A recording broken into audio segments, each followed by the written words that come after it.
So basically we'll review a few topics what you might already have covered, and we'll try to see what are there, what how it is applied to combustion, right?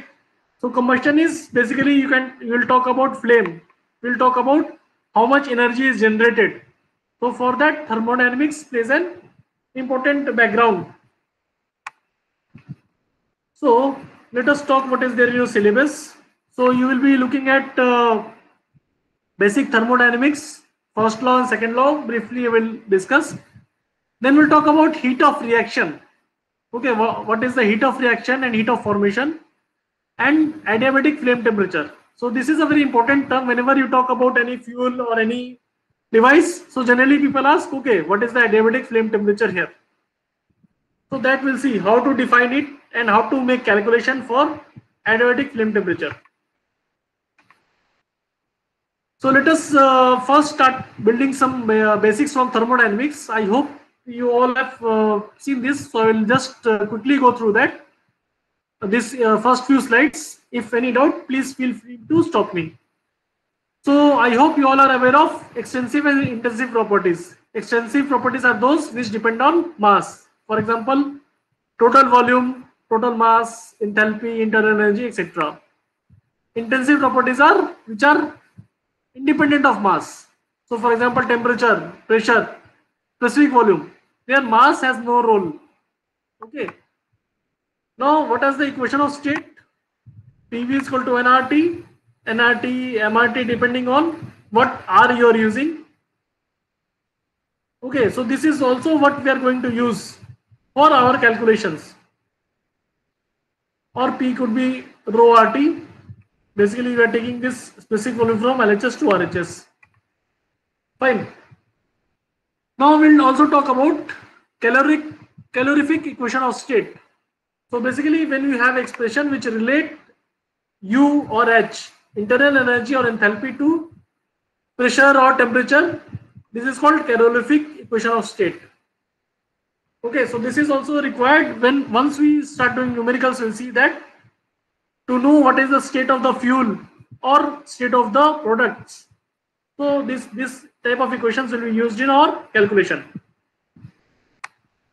So basically, I hope you all have studied this in thermodynamics. So du can be expressed in terms of partial derivative of du by dt and du by dv. And similarly, dH can be expressed in terms of dH del H by del T and del H by del P. These equations you have seen or you are seeing for the first time? Can you tell me? Sir, seen already. Okay, fine. So I will then not spend much time on it. So you all know what is Cp and Cv, right? Constant volume and constant pressure, specific heat. Then using this, now another thing is that as you see in next slide, Cp and Cv will also vary with temperature. Okay, and it might not be a significant difference when you're talking about room temperature, but when you are burning something, okay, the temperature goes from, let us say, 300 to 2000 Kelvin. Their specific heat will change significantly, and at those examples, applications, you cannot generally a lot of time we take average also, but if you want to be more accurate, then you have to take Cv values at different temperatures and integrate it. Okay, let us see why that is happening. Why Cv or Cv changes? So basically, when you have a molecule, okay, it consists of different type of energy. Energy could be translational. So basically, if a molecule is moving in some direction, it has translational or kinetic energy. Then if it is a diatomic or triatomic molecule, it will also have different forms, such as rotational energy. It could rotate about this axis. It will have vibrational energy.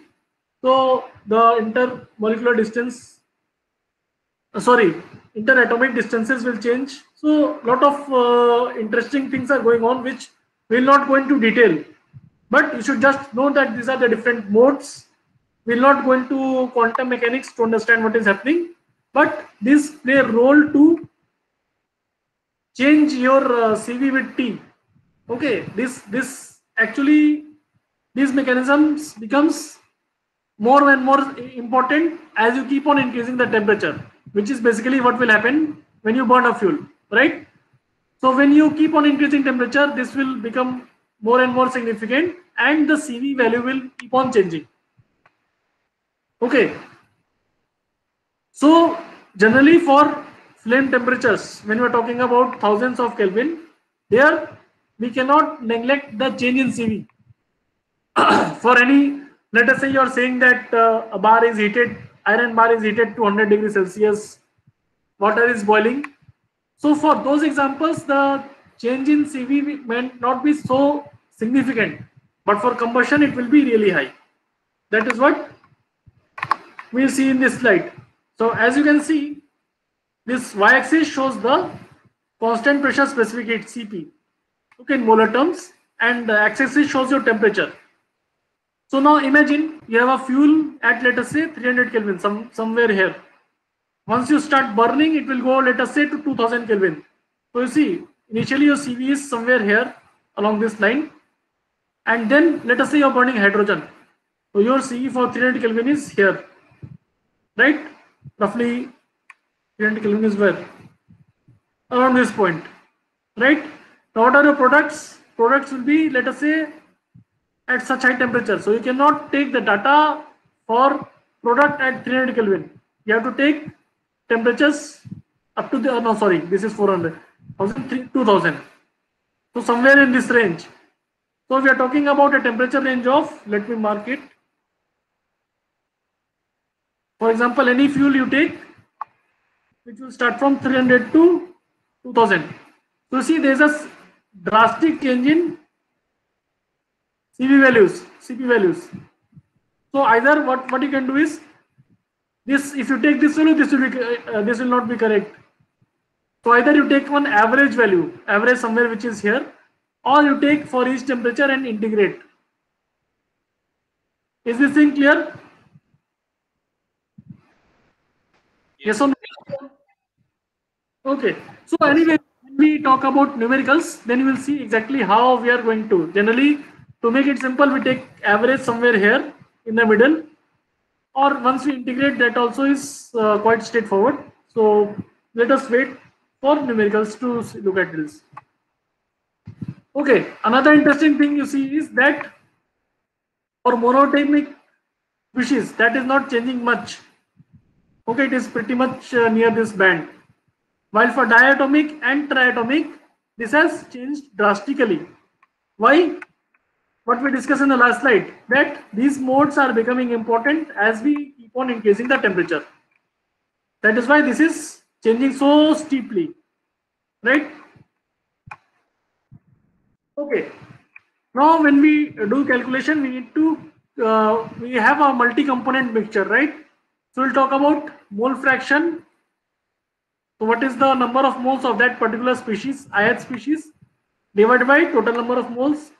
We'll talk about mass fraction. So what is the mass of a particular species in a mixture divided by total mass. And as it is obvious that if you take all the species, if I goes from 1 to n, then total sum will be 1. Similarly for mass fraction. And I can relate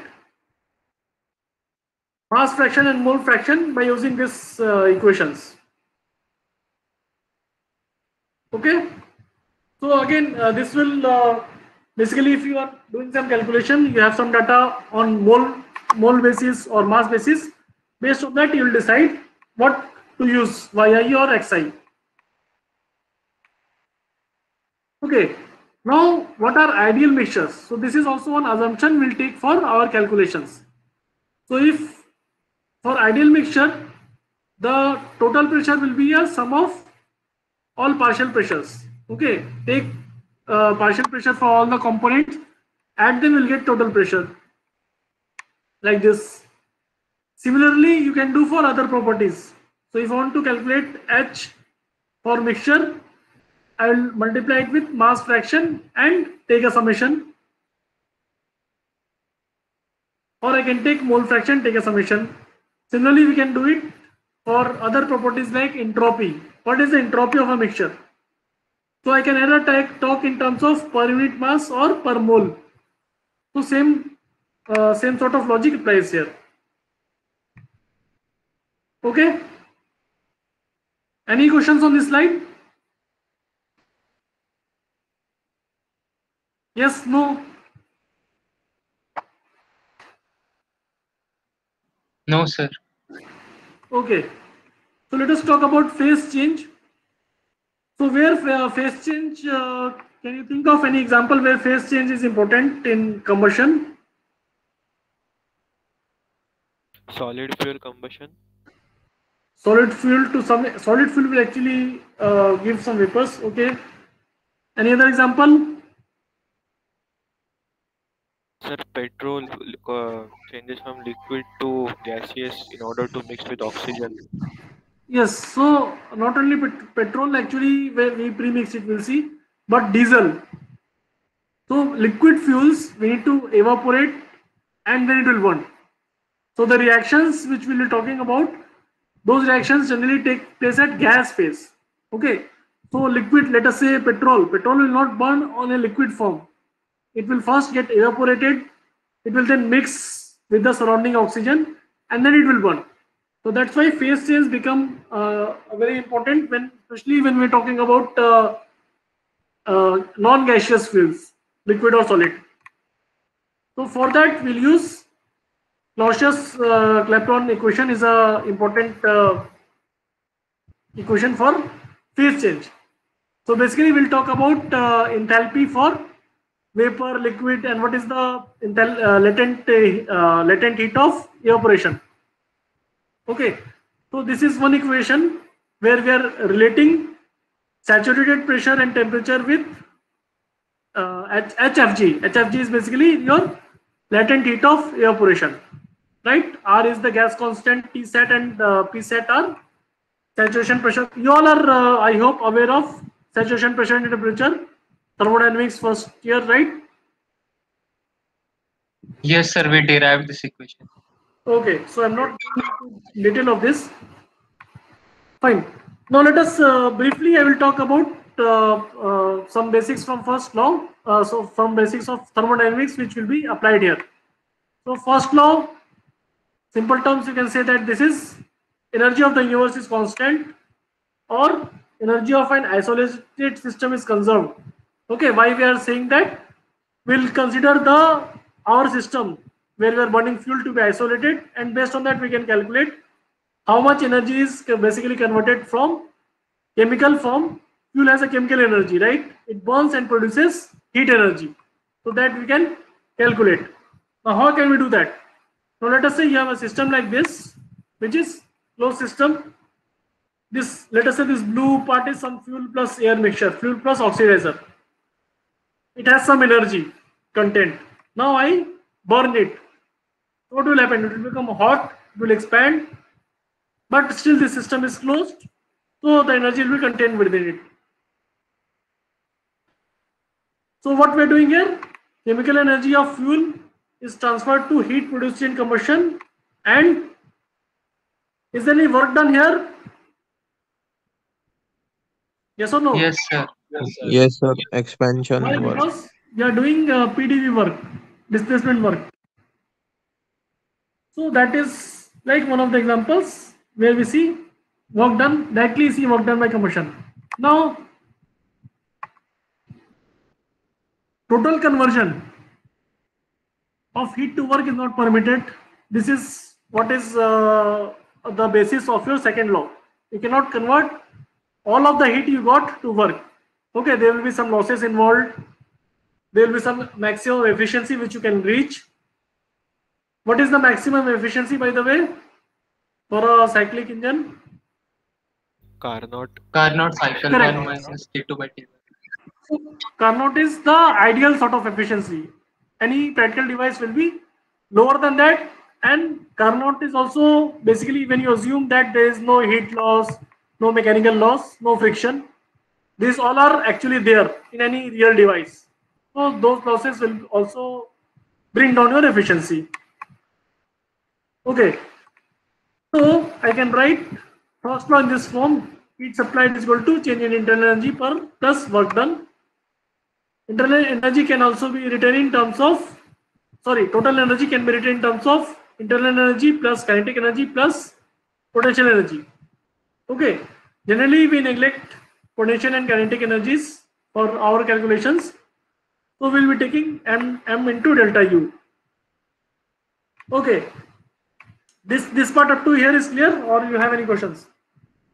Sir, in some applications it is not a cycle, so is the efficiency more than Carnot there?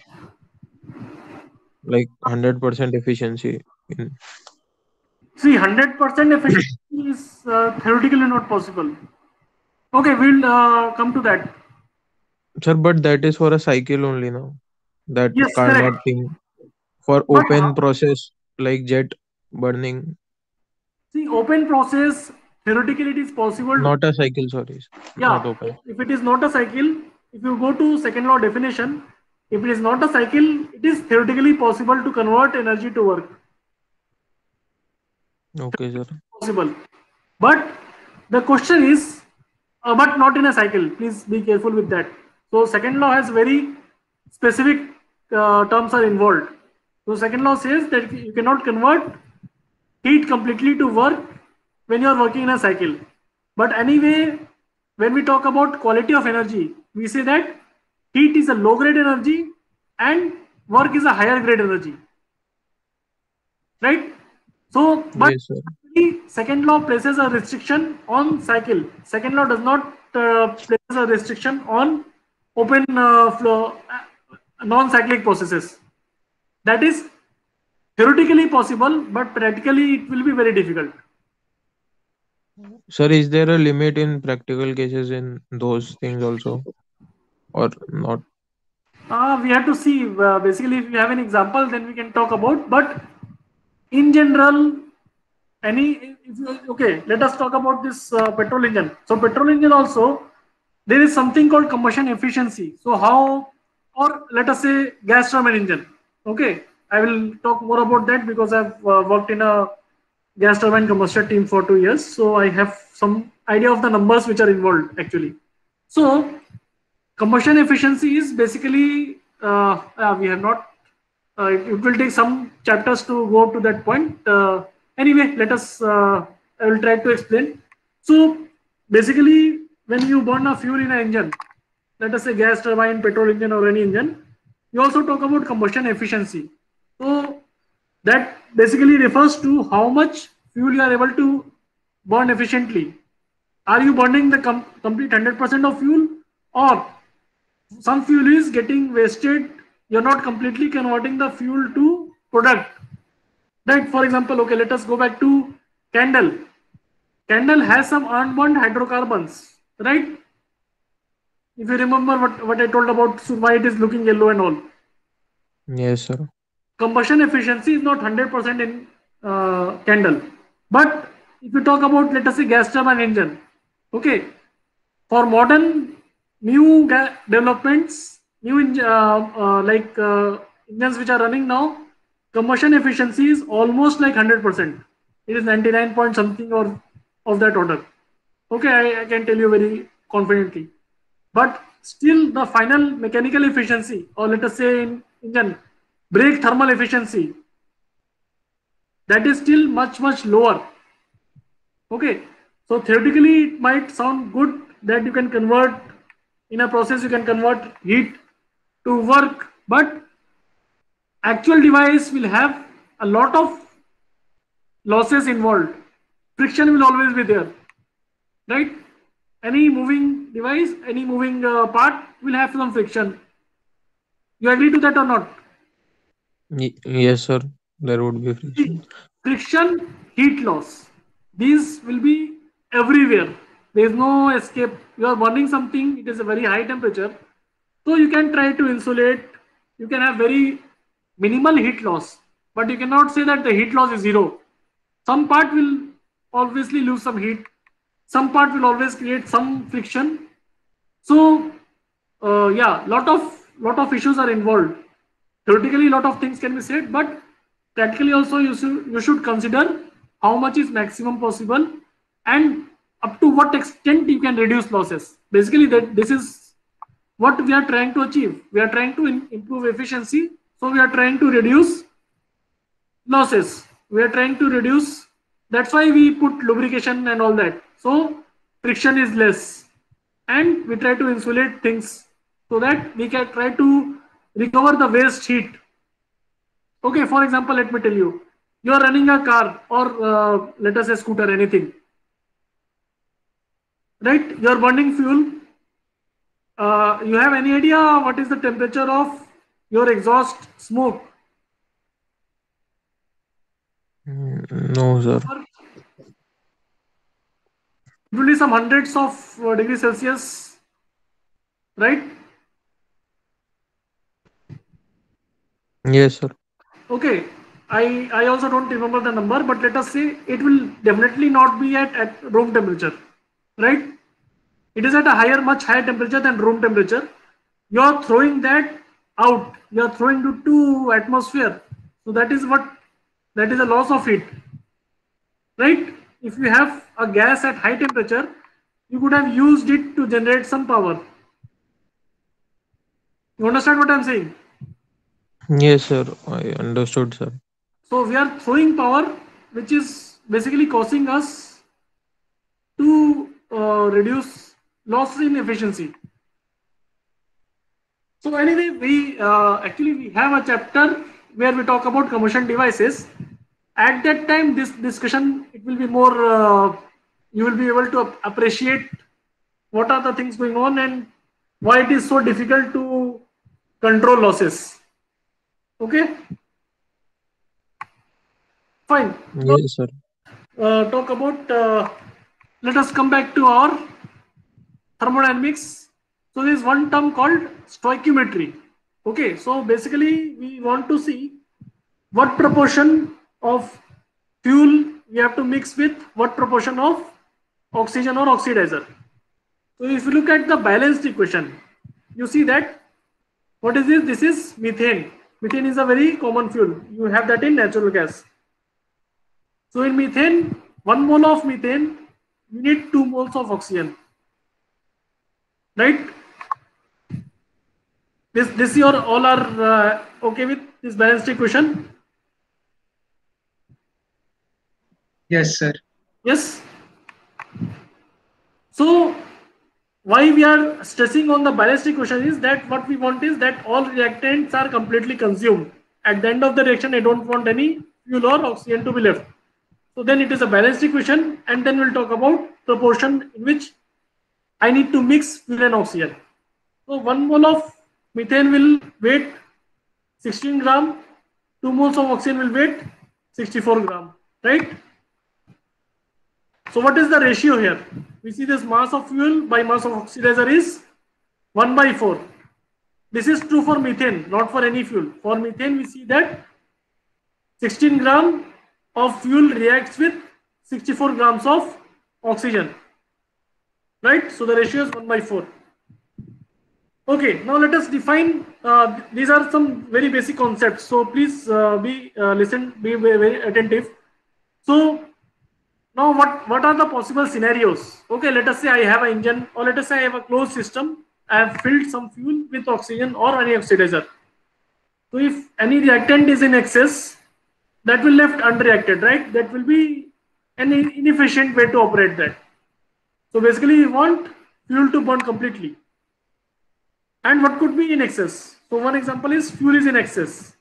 Okay, so at the end of the reaction, you will see that all oxygen is finished. You have water, you have CO2, but you also have CH4 here, which is wastage, right? Or it could be that you have oxidizer in excess. Okay, which means that you have oxygen is more. So at the end of the reaction, I have these products plus oxygen. So these two scenarios are classified as fuel rich and fuel lean. If you have fuel in excess, it's called a fuel rich mixture. Okay, it is rich, it has more fuel. If you have oxidizer in excess, it means that it is less in fuel. So it is called fuel lean mixture. Okay, so this rich and lean limit will determine a lot of things as we move along. Now we define what is stoichiometric? So if it is neither rich nor lean, it is in between. It is exactly what proportion is required for all the reactant to be completely consumed. Okay, if they are in 1 mole of methane is with 2 moles of oxygen, it is called stoichiometric ratio, and this mixture is called stoichiometric mixture. Is it clear? So there are three things. One is stoichiometric when it is exactly at the correct proportion, or it could be fuel rich or fuel lean. Is this clear or not? This is actually really important. Yes, sir. Yes, sir. Okay. So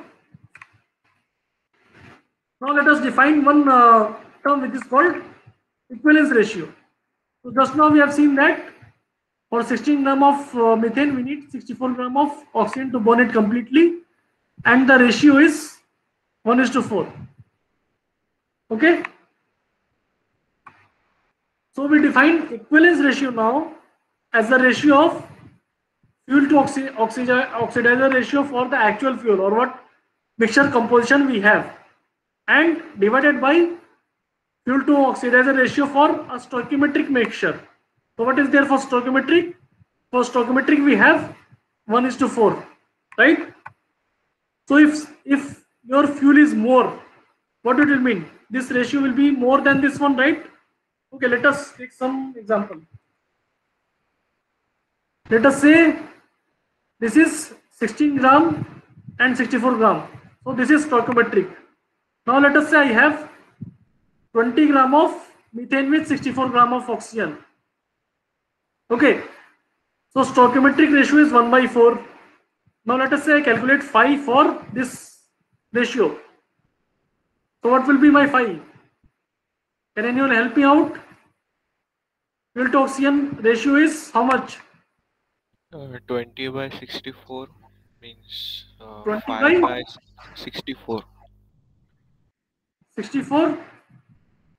and divided by 1 by 4.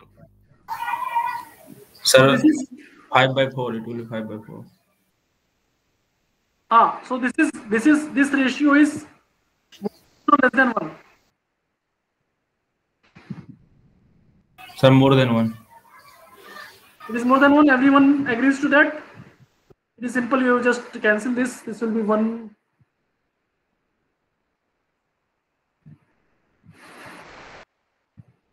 This will be 8, right? No, sorry. 4 5 times, 4 8 times. Sorry. 16. Now you can see this is more than 1.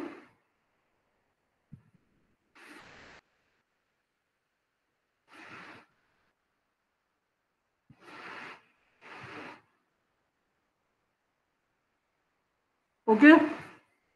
So what is this? Fuel rich or fuel lean?